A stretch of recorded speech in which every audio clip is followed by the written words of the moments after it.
So first let's draw a picture of this problem. So in the problem we have an astronaut pushing against the side of the shuttle. So if this is the side of the shuttle, then the astronaut is pushing against the side of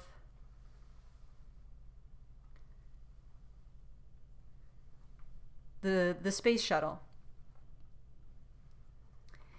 So if we think about the directions of these forces that are being exerted, the astronaut is pushing against the shuttle, so this would be the force of the astronaut on the shuttle. And then according to Newton's third law, the shuttle is going to be pushing back with an equal and opposite force. So then this would be the force of the shuttle on the astronaut. Now when we're thinking about the acceleration of the astronaut, we need to consider only the forces acting on the astronaut.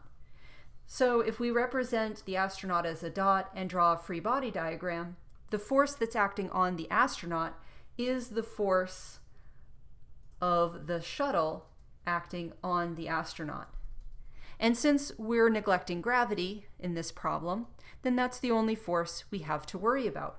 And we know that this force has a magnitude of 10 newtons because it's going to be equal and opposite to the force that the astronaut is exerting on the shuttle. So then we can use Newton's second law.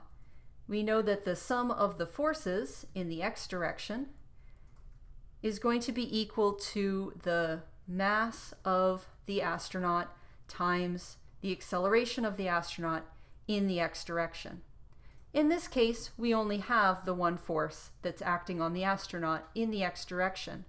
So we can then write that the acceleration of the astronaut is going to be the sum of the forces, well, there's only one force and it's 10 newtons, divided by the mass of the astronaut, and the mass of the astronaut is 120 kilograms.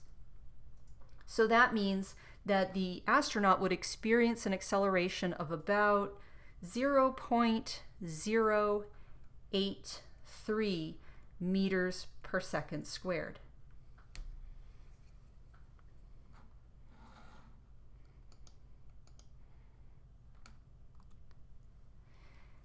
Another kind of force problem that we will encounter fairly frequently is when we have an object that is either resting on or sliding down an incline. We can look at the forces acting on this object. So in this case, we have a box on an incline, and we can see that there is a normal force, and the normal force, we remember, is always perpendicular to the surface the object is resting on, and then gravity is pulling straight down. Now we'll find that for these forces and these types of problems, that it is most simple to solve these kinds of problems using a tilted coordinate system. And the reason for that is if we use a tilted coordinate system, then the box's motion will all be in one coordinate direction. So what I mean by a tilted coordinate system is we want to draw a y-axis along the normal force perpendicular to the surface, and then draw our x-axis parallel to the surface. So if we do that, that means the acceleration of the box would all be in the x direction as it moves along the plane. So if we use this tilted coordinate system, the normal force we can see is in the positive y direction, but the force of gravity, or the weight of the box, is partially in the negative y direction, partially in the positive x direction. So we're going to have to split this weight vector into components. So if we draw a line to the positive y-axis, and we know the angle, and this angle is going to be the same as the angle of the incline, then we can split the two forces into their x and their y components.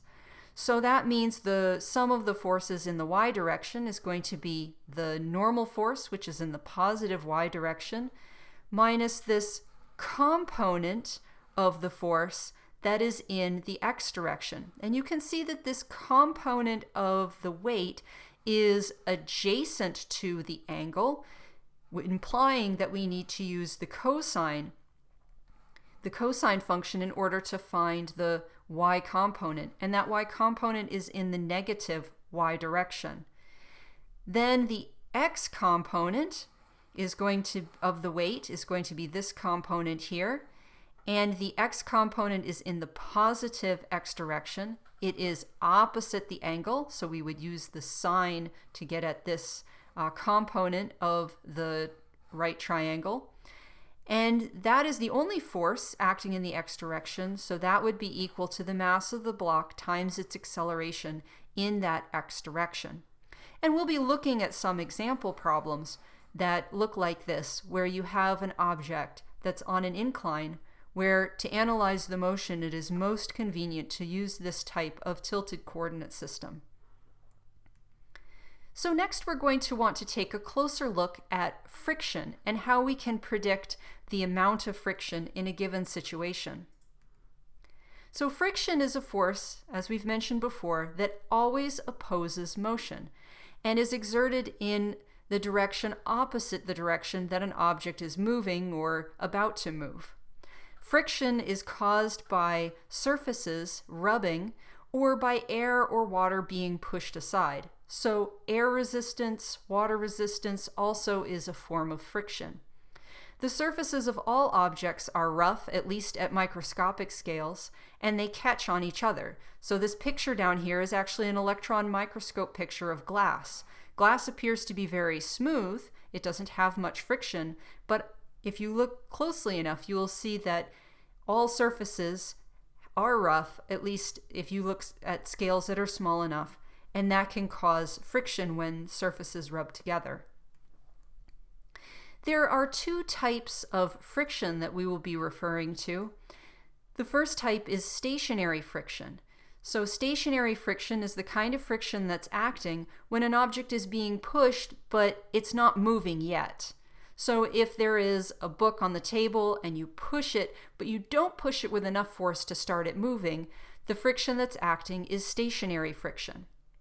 Stationary friction acts in a direction opposite in direction to the pushing force, and the magnitude is whatever is needed to keep the object stationary. So if you push the book a little bit, then you have a little bit of stationary friction force. You push more, there's more stationary friction force until the object breaks free and starts moving. So as the pushing force increases, this stationary friction force will increase to some maximum value. So here we can see a picture of Bob, who is pushing on the box. The pushing force of Bob is in the forward direction, so the stationary friction force is in the opposite direction. As he pushes harder and harder, the stationary friction force will increase until the point that the box starts moving. The other type of friction force is kinetic friction, and kinetic friction applies when two objects are sliding along each other. So as stated before, kinetic friction is opposite the direction of motion, and kinetic friction, unlike stationary friction, always has the same magnitude, and that magnitude is usually less than the maximum force supplied by stationary friction.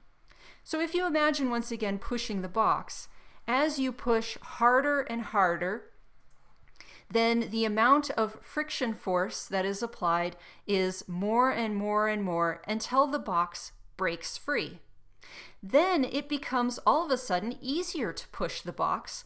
The kinetic friction force that's required to keep the box moving is less than the maximum stationary friction force required to get the box to break free from the surface and start sliding.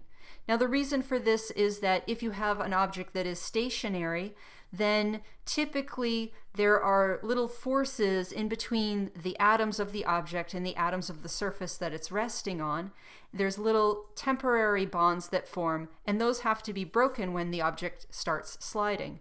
So once the object starts sliding, then that kinetic friction force is less than the amount of maximum stationary friction force that must be overcome in order to start the object moving.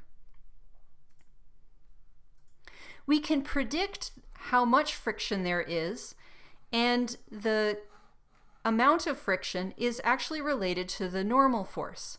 So this makes sense, actually. This is saying that the harder two surfaces are pressed together, the more friction there is.